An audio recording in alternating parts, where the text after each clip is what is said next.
BRS తరపున వీళ్ళిద్దరు ఉన్నారు.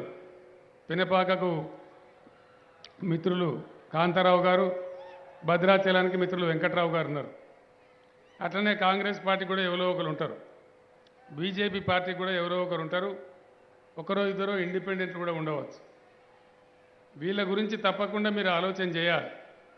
వీళ్ళ గుణము గణము, వీళ్ళ మంచి చెడ్డ, ఎటువంటి వ్యక్తులు, ప్రజల గురించి ఎట్లా తాపత్రయపడతారు, ఈ విషయాలు మీరు పరిశీలన చేయవలసిందే. దీనికంటే ముఖ్యంగా ఎవరైతే ఆ వ్యక్తులు నిలబడ్డారో వీళ్ళ వెనకాల చాలా పెద్ద పార్టీలు ఉన్నాయి. ఆ పార్టీల చరిత్రలు కూడా మీరు చూడాలి. ఆ పార్టీల యొక్క వైఖరి ఏమిటి, ఆ పార్టీల యొక్క నడవడిక ఏమిటి, వాళ్ళకి అధికారం వస్తే వాళ్ళ ప్రవర్తన ఏమిటి, రైతుల గురించి, పేదల గురించి, ప్రజల గురించి, కార్మిక వర్గం గురించి వాళ్ళు ఎట్లా ఆలోచిస్తారు అనేది మీరు విచక్షణతో ఆలోచించి ఓటేస్తేనే ఎన్నికలలో మీరు గెలవడం అనేది ప్రారంభమవుతుంది. ఎన్నికల్లో ఎప్పుడైతే ప్రజలు గెలుస్తారో అప్పుడు ప్రజలకు చాలా మేలు జరుగుతుంది, లాభం జరుగుతుందని నేను మీ అందరికీ తెలియజేస్తా ఉన్నా.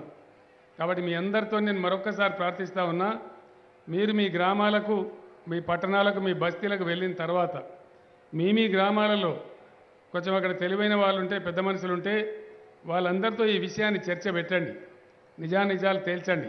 ఎన్నికలకు చాలా సమయం ఉంది. వాస్తవాలను గమనించి నిజాలు తేల్చి ముందుకు పోతే మనందరి బతుకులు బాగుపడతాయి. లేకపోతే మనం దెబ్బతింటాం, ఇబ్బంది పడతామని మనవి చేస్తూ ఉన్నాం. బీఆర్ఎస్ పుట్టుక మీ కళ్ళ ముందే జరిగింది. బీఆర్ఎస్ పుట్టిందే తెలంగాణ ప్రజల హక్కుల కోసం, తెలంగాణ రాష్ట్ర సాధన కోసం. కాంగ్రెస్ పార్టీ చరిత్ర మీకు తెలుసు, ఎప్పుడో 120-130 సంవత్సరాల క్రితం పుట్టింది. దాని చరిత్ర కూడా మీ ముందర ఉంది. బీజేపీ చరిత్ర కూడా మీ ముందు ఉంది. ఈ పార్టీల యొక్క వైఖరి మీరు బాగా చర్చ చేయాలని నేను కోరుకుంటా ఉన్నా. ఎందుకంటే ఎన్నిక అయిపోతేనే ఆగిపోదు. ఈ ఎన్నిక పినపాక వరకు, భద్రాచలం వరకు ఉండదు. ఇక్కడ గెలిచే అభ్యర్థులను బట్టి రాష్ట్రంలో రాష్ట్ర ప్రభుత్వం ఏర్పడుతుంది. ఆ ప్రభుత్వం సరి అయిన నడక నడిస్తే ప్రజాబాహుల్యానికి మేలు జరుగుతుంది, లేదంటే ప్రజలకు చాలా నష్టం వచ్చేటువంటి అవకాశం ఉంటుంది. మీ అందరికీ తెలుసు, మీది ఎక్కువగా గిరిజన ప్రాంతం. 2 నియోజకవర్గాలు కూడా గిరిజనులు బాగా ఎక్కువగా విశేషంగా ఉండేటువంటి ప్రాంతం. ఇప్పుడు కూడా కాంతారావు గారు చెప్పినారు వారి ఉపన్యాసంలో, వెంకట్రావు గారు మాట్లాడితే వారు కూడా అదే చెప్తారు. ఇక్కడ గిరిజనులతో పాటు దళిత వర్గాల ప్రజలు కూడా ఉన్నారు.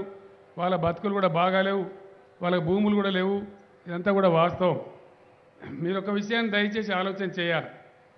దేశానికి స్వతంత్రం వచ్చి 75 ఏళ్ళు అయితే దళితుల బతుకులు అట్లే ఎందుకున్నాయి? దీనికి బాధ్యులు ఎవరు? స్వాతంత్రం వచ్చిన తెల్లవారు నుంచే దళితుల గురించి, ఎందుకంటే యుగాలుగా తరతరాలుగా అణిచివేయబడ్డ జాతి కాబట్టి వాళ్ళకి ఆనాటి నుంచే మంచి కార్యక్రమాలు పెట్టుంటే, స్పెషల్ గ్రోత్ ఇంజన్స్ పెట్టుంటే ఇప్పుడు ఈ దళితుల బతుకులు ఇట్లా ఉండేటి కావు. ఆ విషయం మీకు తెలుసు. దానికోసమే తెలంగాణ ప్రభుత్వం దళిత బంధు అనే కార్యక్రమాన్ని తెచ్చినది. అందుకే కాంతారావు గారు అడిగినారు, మా నియోజకవర్గానికి ఖచ్చితంగా వాళ్ళకి ఏమి లేకుండా ఉన్నారు కాబట్టి ఒక్కటేసారి తీసుకొని పైలట్ ప్రాజెక్టుగా కంప్లీట్ చేయాలని చెప్పినారు. నేను మళ్ళీ చెప్తున్నది. రెండవ విషయం, తెలంగాణ రాష్ట్రం వచ్చినాడు రాష్ట్రం పరిస్థితి ఏందో మీ అందరికీ తెలుసు. ఆనాడు కరెంటు లేదు, మంచినీళ్ళు లేవు, సాగునీళ్ళు లేవు, చేనేత కార్మికుల ఆత్మహత్యలు, రైతుల వలసలు, ఆకలి చావులు, అప్పులు కట్టలేక, బోర్లు వేయలేక, కరెంటు సరిగా రాక రైతులు చచ్చిపోవడం, చాలా దారుణమైనటువంటి పరిస్థితి ఉండేది. ఎట్లా పోవాలనో అర్థం కానటువంటి పరిస్థితి. తెచ్చుకున్నాం కష్టపడి రాష్ట్రాన్ని కాబట్టి ఒక బాధ్యతతోని పటిష్టంగా ఆర్థిక క్రమశిక్షణ పాటిస్తూ దీన్ని ముందుకు తీసుకొని పోవాలని చెప్పి కంకణబద్ధులమై పనిచేసినాం. 10 సంవత్సరాల పరిస్థితి, చరిత్ర మీ కళ్ళ ముందర ఉంది. అన్నిటికన్నా ముందు మేము ఇచ్చినటువంటి ప్రాధాన్యం రోడ్లకు, సాగునీళ్లకు, తాగునీళ్లకు, కరెంటుకు చాలా ఎక్కువ ప్రాధాన్యం ఇచ్చినాం. ఈ ప్రాథమిక సమస్యలు కాబట్టి, అందరికి అవసరమైనవి కాబట్టి ఈ సమస్యలు నివారణ చేయాలని ప్రయత్నం చేసినాం.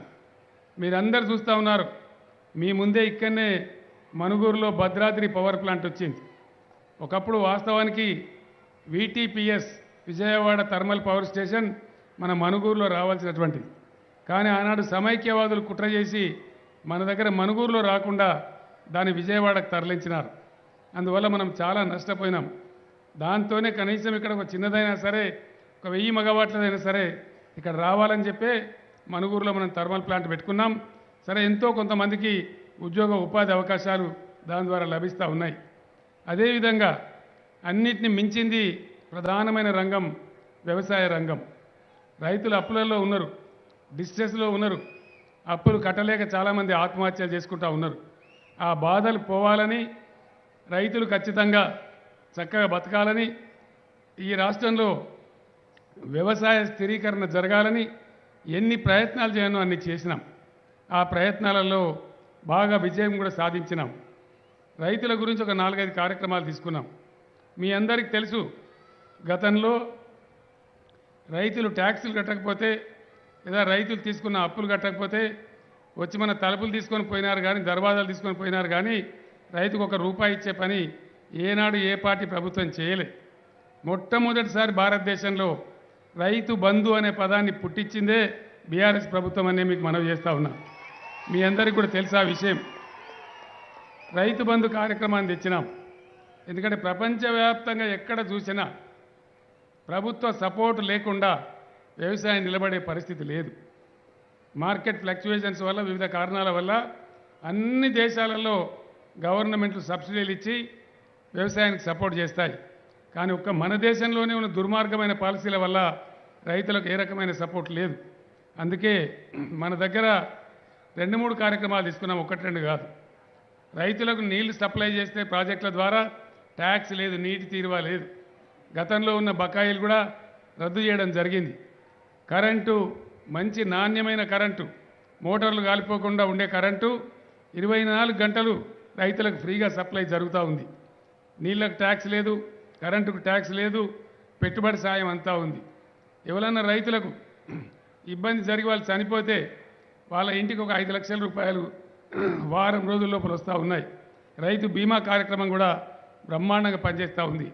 అదేవిధంగా రైతులు పండించిన ధాన్యం వాళ్ళు అమ్ముకునేది అమ్ముకుంటారు, మంచి ధర వస్తే మిగిలిన ధాన్యాన్ని మొత్తం ప్రభుత్వమే కొనుగోలు చేస్తూ ఉంది.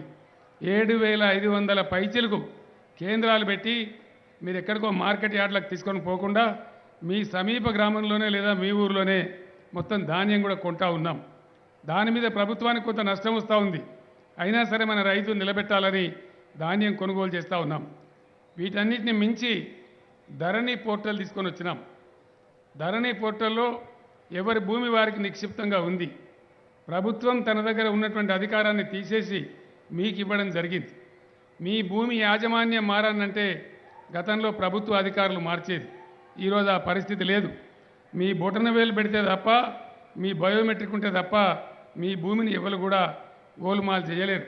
ఆ అధికారాన్ని ప్రజలకు ఇవ్వడం జరిగింది. ఇవన్నీ కూడా మీ కళ్ళ ముందు జరుగుతున్నటువంటివి. ఇప్పుడిప్పుడే రైతులు కొంచెం తేరుకుంటూ ఉన్నారు, అప్పుల నుంచి బయటకు వస్తూ ఉన్నారు. కాబట్టి దీని విషయం మీరందరూ బాగా ఆలోచించాలని నేను కోరుతా ఉన్నా.